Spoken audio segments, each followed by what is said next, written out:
The media's at it again. This time, they're trying to claim that 20 to 30 Israeli settlers stormed a Palestinian village called Tel on Friday and began attacking a Palestinian house, which then provoked the tragedy that unfolded. But is that really what happened? To answer this question, I decided to investigate, and I reached out to Israelis that were connected to the group involved. I began scouring Palestinian Telegram channels, and I was able to piece together the story, a rough timeline of what happened. And what I can tell you is the media has it completely twisted. To demonstrate this, let's go through some of their coverage. Let's begin with CNN. What happens in the video shot in the occupied West Bank village of Tel early Friday morning is heavily disputed. The outcome is not. 4 Palestinian villagers and 2 IDF officers were killed.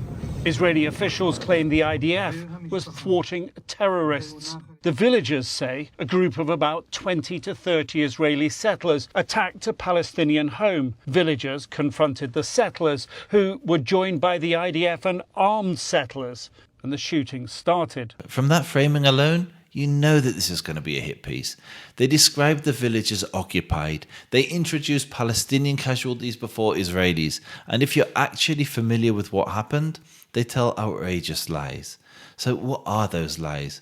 Maybe a good place for me to start is, who were the people involved? Who were those Israelis?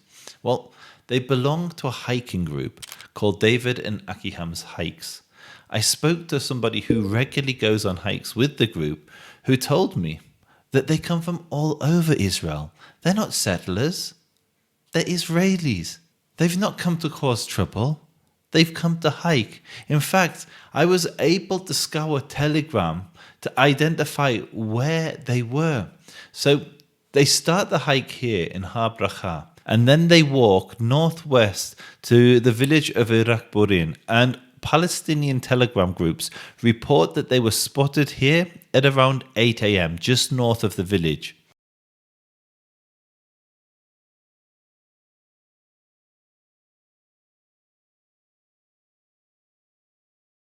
We can then assume the route they take as they loop round the village and then head southwest, where they skirt round the south of Tel. And they come under attack as they move just south of this mosque. Now, I've been able to geolocate the exact location where the attack took place. You can see this is the mosque.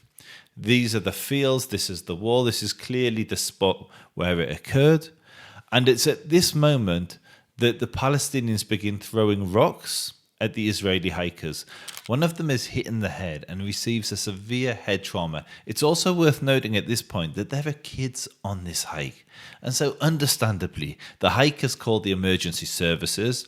A military unit arrives along with a rapid response force from the nearby Jewish community of Chavat Gilad. And this is where the chaos unfolds. The footage that we have shows that the Palestinians and the Israeli security forces are clashing, but the Israelis who are armed are not using lethal force. They're using the butts of their rifles. They're firing shots into the air, but not at the Palestinians. It's only when a Palestinian, a sheikh, this is like your local priest if you're a Christian, grabs a rifle and begins to shoot. And tragically, he kills 2 Israelis. Major Yuval Ezra and Master Sergeant Beniyahu Mellet. These heroes had arrived to save, to help Israeli hikers, including children, who were under attack. They didn't deploy lethal force. They had the means to, they had the weapons, but because of Israel's strict rules of engagement and its protection of Palestinian civilian life, even in these extreme moments of violence, they withheld using lethal force. The Palestinians did no such thing. The minute a rifle was snatched from their hands, they tragically gunned down these 2 heroes who were only there to protect children, who were only there to protect civilians, and had shown huge restraint and hadn't used their weapons to take lives. This tragedy was not reported accurately. Instead, as you've just seen, the media spun it and turned these heroes into the aggressors, turned them into Israeli settlers on a rampage. This was not the case, as you've seen with your own eyes. This was not the case. So this was how CNN framed it. But let's see how CBC framed the incident.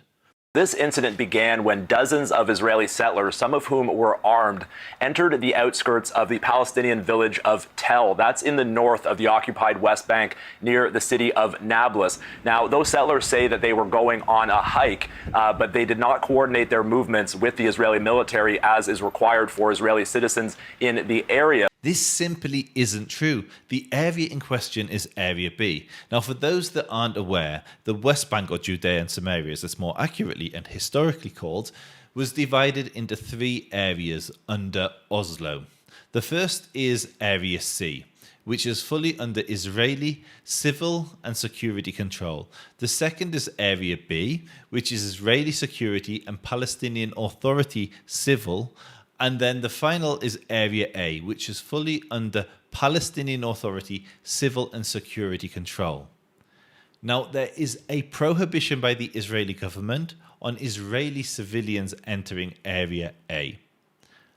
But the hikers did not do that. As you can see from this graph, the lightest shade is Area C, where they began, Ha-Bracha. Then it transitions to Area B, which is the middle shade grey. And they avoid entering the darker area, which is Area A.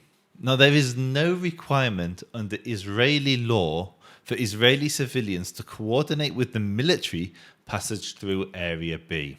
It's simply not a requirement. CBC have made this up.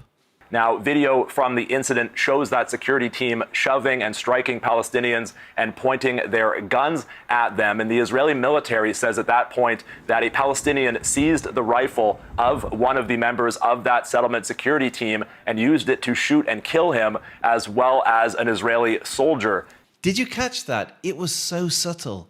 They said that there was video evidence of the Israelis shoving and striking the Palestinians. There's video evidence of that. And then they switch and they say the Israeli military says that a rifle was then snatched and used to kill an Israeli. So when it came to the Palestinians, there was video evidence. But when it came to the Israelis, it was just their word. It's the same video. If there's video evidence of Israelis striking and shoving, which they weren't, they were defending, they were trying to control the situation. But if there's video evidence of that, then there's video evidence of the rifle being snatched and used against the Israelis. And we've all seen the video by now. We know the video evidence is there. But CBC deliberately misframe the whole scenario to plant a seed of doubt when it comes to the Israeli account. That's the only explanation for that choice of language.